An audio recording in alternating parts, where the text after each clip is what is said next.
Hi, I'm Beverly from Wisdom Tree Yoga. I'm a yoga therapist and I teach accessible therapeutic yoga for our people whose bodies don't move the way they used to. And this video today is part of a series on balance. Balance is one of the things that my clients tell me very often that they struggle with as they age. So this practice is one you can do standing and one I encourage you to kind of bring into your day. It's nice and short. All the poses are standing. All you need for support is maybe the back of a chair, or if you're in your kitchen where you have a kitchen counter that you can hold on to, it's another great place to practice. You want to make sure that you're not going to slip and slide. So if you're in socks, you might either want to take those off and work in bare feet, or you can certainly do this in shoes. So we're going to start with a little warm up for our feet and then move to some standing poses that start to challenge our balance. And I promise you, if you do these on a daily basis, you're going to see your balance change. So start by holding on lightly, right? I'm just resting my fingers here. And we're going to start with some warm up with our feet before we try and balance. So I'm just going to shift towards my support, lift my other foot, and take a few circles. And it doesn't really matter which foot you start with. We're going to do both. Go the other direction. Good. And then flex and point your foot. So we're bringing some mobility into our ankles, which are important for proper gait as well as for balance. Good. Let's release that foot down. Take a moment, pause, and just notice any difference in whether there's more weight in one foot than the other. Let's go to the other foot. So lift it up, make some circles. And sometimes our ankles won't circle as well as we'd like them to. Do what you can. And come to stillness, flex and point. Good. And then release that foot down. Good. Now let's bring a little movement into our hips so you can step wider. You certainly can still hold on to your surface by like hands on hips and make a few hip circles. Everything is connected, so we want to make sure we have the mobility because often when we're trying to balance, it's something happening in our hips or our knees that might prevent that. Okay, and then let's come back to standing. So we're going to work first with some heel lifts. So I usually tell my students to turn and face their surface. So it might, again, be your kitchen counter or the back of a chair. You'll notice my chair is low, but it could be a little bit higher. And what we're going to do is rock on our feet. So bring your feet parallel to the best of your ability. And then you're going to rock forward, lift your heels up. You'll feel a little work in your calves. And then drop your heels down and see if you can lift the front of your feet to the best of your ability.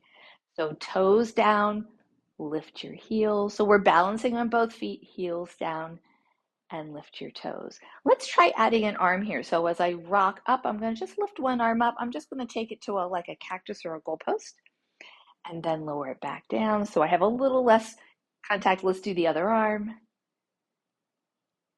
And back down. And then you're welcome to do each side again or lift both arms. See if you can balance briefly and lower down. That's harder. So remember, you can always just alternate arms and lift up and lower down. Good. Let's shake out those legs. All right. So turning now so it's on your side, let's do another balance practice where our feet stay on the floor. So I'm going to take my outer leg and bring the heel right in front of my toes of the front foot. So now my feet are lined up as if I'm standing on a balance beam or on the edge of a curb. So find a gazing point in front of you. Could be something on the wall or something you see outside that isn't moving, right? That helps you when we have that steady gaze. And then as you're ready, see if you can let go of that surface and balance here. Nice. Right. And then you can bring your hand back to the surface. Let's switch and try the other side. So we're just going to switch the other foot in front. Again, find that place where you can gaze. And this is not a staring contest, so look softly. When you're ready, see if you can let go of the chair. Even if it's for a second, you had to come back, bring your hand back to your support. That's fine. Stay as long as you can. Notice if there's tension in your knees. A lot of people have sensitive knees, so just be mindful of that. And when you're ready, hold on to the chair and step out. Now, if you want to add a little challenge to that, we can work with moving the head. So let's do the first side again. Foot in front. Find that steady gaze. And now keep your hand close to that support, even if you let go. Turn your head to one side. As soon as we turn our head, often we fall out of balance. That's why you can hold on again. And then slowly bring your head back to the middle, and then try it to the other side. And come back to the middle. Good. Let go, step out of the pose. Let's try it with the other foot. So find that steady center first, right? Weight distributed between both feet. Don't let the back leg do all the work. And then take your head and turn and look to each side. Take your time. So if you move slowly, it does make it easier rather than moving quickly. And make sure you come back to center. Hold the chair or counter as you step out. Ooh, all right, let's shake out our legs. So far we've balanced on both feet. There's challenge there. Let's bring a little one-legged standing challenge. And this pose is called flamingo. So I'm going to balance on the leg closest to my chair. Again, my hands are resting lightly. I'm not gripping. It's just light touch.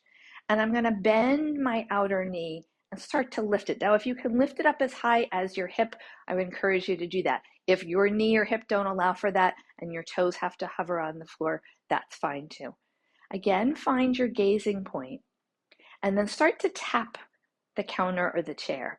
So we're having little moments of balance. You may find that taking your arm out to the side will help you. Or I'd encourage you to take your arm forward in front of you. If you feel pretty steady here, then take that arm off the counter and balance with both. This is where working with a countertop that you can kind of lean into if you start to fall can help. And then lower your arms, lower your leg, and shake out both legs.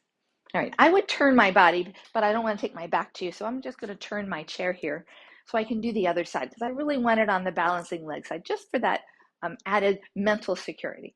So let's do the same thing here. We're going to stay steady in our leg that's closest and bend the outer knee. We're trying to stay nice and tall. Remember, your toes can hover.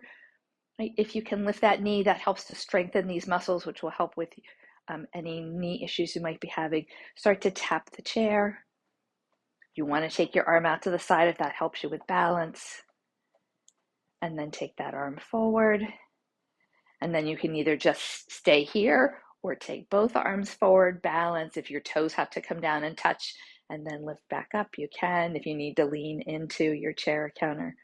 Good. And then lower your arms, lower your leg. Good. Shift your hips a little side to side.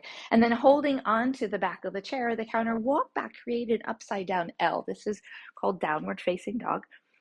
You can bend your knees as you need to, but just stretch out your back after our balance practice. Good. Lift your head, look towards the surface you're holding on to, walk in, give your shoulders a roll, and then come back to stand on both feet. And your hands can rest wherever is most comfortable for you.